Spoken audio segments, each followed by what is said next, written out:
Hello, it's now step 70 in our walking tour through the Bible, and once more the adventures of Samson continue. We're now Judges chapter 15. Now, Samson's just had his disastrous first marriage, disastrous for him, but also disastrous for the 30 people he murdered at Ashkelon, and it's all broken down. The wife has been given away to somebody else.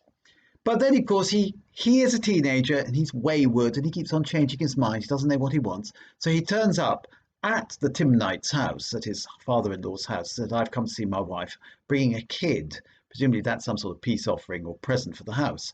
And the father-in-law says, "Oh, we've given her away to your best man. Would you like my other daughter instead? You might prefer her." So the father-in-law is a very accommodating sort of man, isn't he? Maybe he's also a bit intimidated having this Hulk Samson turning up demanding sex. What do you do? I mean, you think, well, hang on, we've given away that girl. Well, there must be another one somewhere. Doesn't show a very high regard for the status of women in Philistine society either. But Samson is outraged by this, says, "I want my revenge." And he's been offered another wife, but no, no, no, no. He's got to have his own way. He's enraged. And I can get my revenge on the Philistines now only by doing them some damage. So he catches 300 foxes, he ties their tails together and sets them on fire and lets them loose in the countryside. And these crazed foxes then burn down his Philistine harvest, and they burn the Philistine olive trees, and they burn the Philistine vineyards. Okay, I'm not sure you can actually do that with a fox, but maybe you can. I don't know how prevalent foxes were in ancient Palestine, but presumably they were. How he caught the 300 foxes is not explained. One of the things that should sound a little warning note here is that the Philistines have wheat fields. The Israelites live in the highlands and look after flocks by and large. The Philistines are farmers, and there is this age-old rivalry and hatred between the farmers and the people with the flocks. The people with the flocks wander around with their flocks. The farmers are very much stabilized, settled people. And then the Philistines ask, "Who has done this?" Well, naturally, you would ask, wouldn't you? They're horrified, they get an answer. And they say, well, it was Samson who married the Timnite's daughter. And then, of course, it gets worse. The Philistines then went and burned the man's house to the ground with him in it and the daughter in it. The Philistines then went and burned the woman and her father's family to death. Samson said to them, "This is how you behave. I swear I'll not rest till I had my revenge on you." So it gets much worse. What we've got here is a blood feud. Samson is upset that his ex-wife has been burnt to death. Then he goes off and lives in a cave, as well he might, being essentially very reminiscent of the ancient cavemen. Long hair, long beard, and a very, very short temper.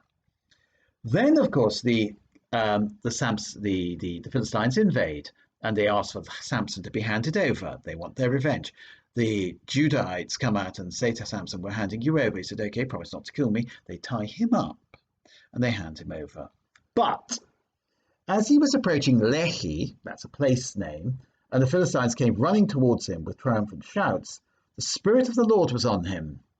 Now, this Spirit of the Lord thing clearly is intended here as some sort of almost physical change. The ropes on his arms became like burnt strands of flax, and the cords round his hands became untied. Okay, now I think that whoever wrote the first portrayal of the Incredible Hulk had this verse in mind. As you know, many superhero stories have got biblical roots. And I think this really does remind you of the Incredible Hulk. You know, when he undergoes his transformations, you see the cords snap off him and you see his clothes rip. Okay, so Samson has a transformation. He picks up the jawbone of an ass, of a donkey, and he then kills 3,000, I think it is, 3,000 Philistines, and then he throws the jawbone away. And the word for jawbone is Lehi. Ramoth Lehi means the hill of the jawbone. Now, Lehi is also an acronym in Hebrew for which is used to denote what we call in English the Stern Gang. It's, I think, Israeli freedom fighters or something. Lehi is 3 letters in Hebrew, which means what we call the Stern Gang. The Stern Gang perhaps chose that acronym because of this passage in the book of Judges. I'm not sure. Interesting modern resonance there. And as you know, the Stern Gang didn't have much morality, although they did think right was on their side, but they didn't have many qualms about how they achieved what they were going to achieve. Now, then, of course, a spring opens up to give him something to drink and so on, and off he goes, having killed these 1,000 men with the donkey's jawbone. So Samson is a mighty man. He's also a monstrous man, and he's a very, very dangerous man for the Philistines. And clearly, at this stage, we can say the conflict between the Jewish nation, the Israelites, and the Philistines is not just about people with flocks versus farmers, but it's deeply personal. It's about Samson now. And it's a feud, it's a blood feud between Israel and the Philistines. And therefore, there is, with all the personal feeling that blood feuds have with them, the Philistines by this stage must hate Samson. And at this stage, the Israelites, who obviously regard him as a dangerous man, at the same time must love Samson because he is the one their enemies hate. So you see how conflict escalates in this way. Then he rushes off. Now we're at chapter 16. He rushes off to Gaza, and seeing a prostitute there, as one does, went into her. No, the men of Gaza, being told Samson has arrived, surrounded the place and kept watch for him the whole night at the town gate.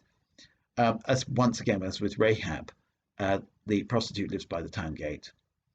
At night, they were going to make their move, thinking, let's wait until daybreak and then kill him. You see, once again, Samson's desire for women is what it puts him at risk. Till midnight, however, Samson stayed in bed, and then at midnight he got up, seized the doors of the town gate and the two posts as well, and he tore them up, bar and all, hoisted them onto his shoulders and carried them to the top of the hill overlooking Hebron, which is roughly 40 miles away. This exploit of the Herculean Samson clearly, presumably, is an explanation for something that there must have been at Hebron at that day. Oh, do you know what this is? This is the gates of Gaza that he lifted up and he brought all that way.